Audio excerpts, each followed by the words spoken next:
अस्सलाम वालेकुम, मैं हूं परवेज अली और आज एक और लेक्चर के साथ आपके सामने हाजिर हैं। आज जो टॉपिक हम डिस्कस करेंगे वो बहुत ही सिंपल सा टॉपिक है। फर्स्ट ईयर केमिस्ट्री से ये टॉपिक है और पिछले वीडियो में हमने जो चीज डिस्कस की थी उसमें थोड़ा सा नेगेटिव कमेंट्स आ रहे थे कि बोर्ड पे लाइटिंग बहुत ज्यादा थी, तो इस वजह से काफी स्टूडेंट्स को समझने में थोड़ी सी मुश्किल पेश आ रही थी।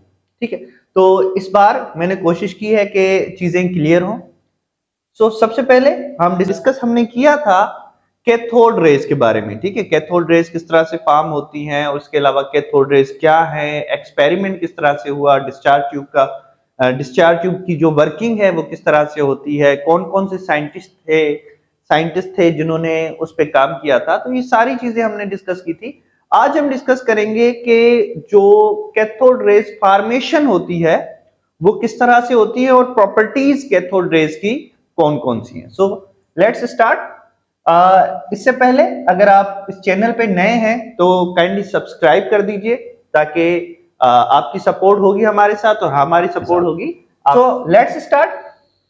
How cathode rays are form. तो हमने ये डिस्कस किया था कि जो कैथोड रेज फॉर्म होते हैं वो दो तरह से फॉर्म होते हैं, एक है प्राइमरी कैथोड रेज और दूसरी है सेकेंडरी कैथोड रेज। अब प्राइमरी कैथोड रेज क्या है? फॉर एग्जांपल हमारे पास डिस्चार्ज ट्यूब है।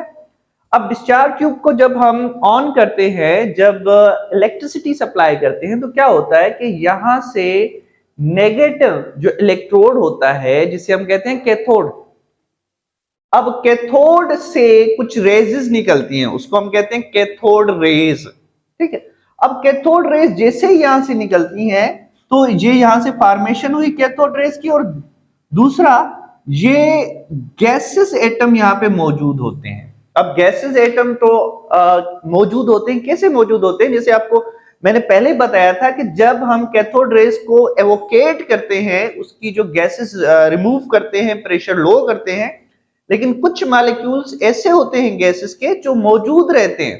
ठीक है, सारा डिस्चार्ज ट्यूब जो है वो एवोकेट नहीं होता, खाली नहीं होता, तो इस वजह से कुछ गैसेस जो होती हैं वो यहाँ पे मौजूद होती है, कुछ मॉलिक्यूल्स यहाँ पे मौजूद होते हैं। तो यहाँ पे जैसे कैथोड रेस निकलती हैं, ये क्या करती हैं, यहाँ पर इस इलेक्ट्रॉन को जो गैसेस में होते हैं उनको नॉकआउट कर। अब नॉकआउट करने की सूरत पे हमारे पास दो किस्म की रेजेस आई, एक आपकी रेजेस जो कैथोड से निकल रही हैं और दूसरी जो है वो नॉकआउट की सूरत में ये इलेक्ट्रॉन यहां से जनरेट हो रहे हैं। तो दो इलेक्ट्रॉन जनरेट हुए, कितने?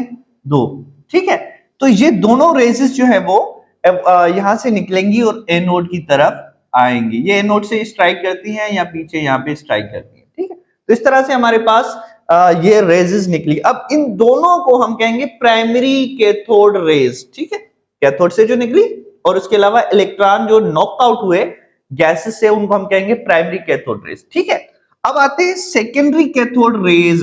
सिंपली हमने यहाँ पे ये दिखा हुआ है, एटम होता है, एटम को जब हम बम्बार्डमेंट कराते हैं, बम्बार्डमेंट का मतलब है ये जो रेजेस यहां से निकलेंगी तो वो क्या करेंगे, इलेक्ट्रॉन को नॉकआउट करेंगी, तो एटम जो है वो आयोनाइज हो जाएगा। यहाँ पे एटम और यहाँ पे इलेक्ट्रॉन। अब इलेक्ट्रॉन यहाँ पे दो हो जाएंगे, कौन से? एक तो कैथोड से निकला और दूसरा जो है वो सिंपली गैसेस से निकला। ठीक है, एक कैथोड से निकला और दूसरा गैसेस से निकला।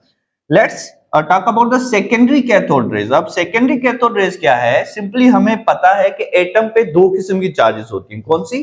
एक न्यूक्लियस पे जिसे हम कहते हैं पॉजिटिव चार्ज, प्रोटॉन की वजह से, न्यूक्लियस की वजह से, और दूसरा जो है इलेक्ट्रॉन। इलेक्ट्रॉन पे कौन सी चार्ज होती है? Negative charge. ठीक है, अब जब यहां पर सिंपली हम इलेक्ट्रिसिटी ऑन करेंगे तो वो जो रिमेनिंग रेजिडुअल गैसेस होंगी, यानी जो मॉलिक्यूल यहाँ पे डिस्चार्ज ट्यूब में रहते हैं गैसेस के, उसपे दो किस्म के फोर्सेस एक्ट करेंगे। एक तो जैसे हम इलेक्ट्रिसिटी ऑन करते हैं, दैट इज कैथोड जो होता है आपका इलेक्ट्रोड, वो अपनी तरफ से फोर्स ऑफ अट्रैक्शन, यहाँ पे नेगेटिव चार्ज है तो ये अपना नेगेटिव चार्ज अप्लाई करेगा पॉजिटिव चार्ज पे।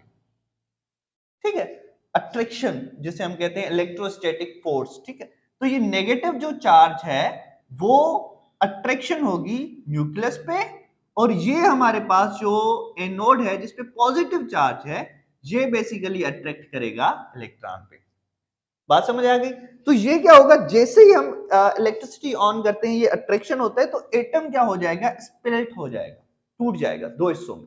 अब दोनों हिस्सों में जैसे ही टूटेगा तो हमारे पास एक तो न्यूक्लियस यानी प्रोटॉन जो होगा ये मूव करेगा कैथोड की तरफ, और जो इलेक्ट्रॉन होगा ये मूव करेगा एनोड की तरफ। तो इस तरह से भी जो जनरेशन होगी कैथोड रेज की, इस किस्म की जनरेशन को कहा जाता है this is secondary cathode rays. और साइंटिस्ट इस चीज पे बिलीव करते हैं कि दोनों किस्म की जो कॉन्सेप्ट हैं वो सही हैं, और दोनों किस्म की जो कैथोड रेजेस होती हैं वो जनरेट क्या लिखा है, सेकेंडरी कैथोड रेज किस तरह से जनरेट होता है, electron is attracted by anode, electron जो होगा गैसेस वाला इलेक्ट्रॉन जो होगा एनोड की तरफ से अट्रैक्टेड होगा, और प्रोटॉन जो होगा वो कैथोड की तरफ से अट्रैक्टेड होगा, तो क्या होगा, एटम स्प्लिट हो जाएगा।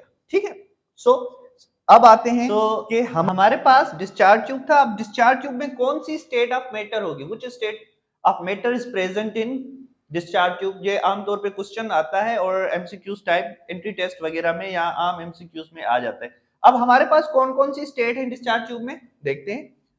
इलेक्ट्रॉन यहां से निकला, इलेक्ट्रॉन मौजूद है, और पॉजिटिव आयन केटाइन, क्योंकि जब आपके पास एक एटम है, अब एटम से अगर इलेक्ट्रॉन निकलेगा तो उस एटम पे कौन सी चार्ज आएगी, पॉजिटिव चार्ज आएगी। ठीक है, अब यहाँ पे इलेक्ट्रॉन भी मौजूद है और पॉजिटिव आयन यानी केटाइन भी मौजूद है। कहां पे मौजूद है, डिस्चार्ज ट्यूब में मौजूद है। डिस्चार्ज ट्यूब में सारे के सारे एटम्स जो मौजूद होंगे वो आयोनाइज्ड नहीं होंगे, कुछ आयोनाइज्ड होंगे और कुछ जो एटम्स होंगे वो आयोनाइज्ड नहीं होंगे। अब यहाँ पे कौन कौन सी चीजें बची डिस्चार्ज ट्यूब में, एक तो इलेक्ट्रॉन आ गया, ठीक है, दूसरा पॉजिटिव चार्ज आ गया, ठीक है, और उसके अलावा इसमें दूसरा एक एटम आएगा, जो दूसरा एटम मौजूद होगा जो अनआयोनाइज्ड होगा, वो किसी भी गैस का हो सकता है। ठीक है, तो यहाँ पे तीनों किस्म की स्पेशीज, अब इसे कहा जाता है स्पेशीज। अगर कोई एटम हो गया, आयन हो गया, केटाइन हो गया, एनाइन हो गया, फ्री रेडिकल हो गया, तो उसको हम बेसिकली क्या कहते हैं, स्पेशीज कहते हैं। ठीक है, तो यहाँ पे तीनों किस्म की स्पेशीज मौजूद होते हैं। एटम, पॉजिटिव आयन और नेगेटिव आयन तीनों मौजूद हो गैसेस फॉर्म में, और वहां पर जो एनर्जी हो वो हाई हो, तो उस स्टेट ऑफ मैटर को कहा जाता है प्लाज्मा। तो डिस्चार्ज ट्यूब में कौन सी स्टेट ऑफ मैटर होगी, प्लाज्मा। ठीक है, so this is all about how cathode rays are formed. और इसके बाद हम अब डिस्कस करेंगे प्रॉपर्टीज ऑफ कैथोड रेज।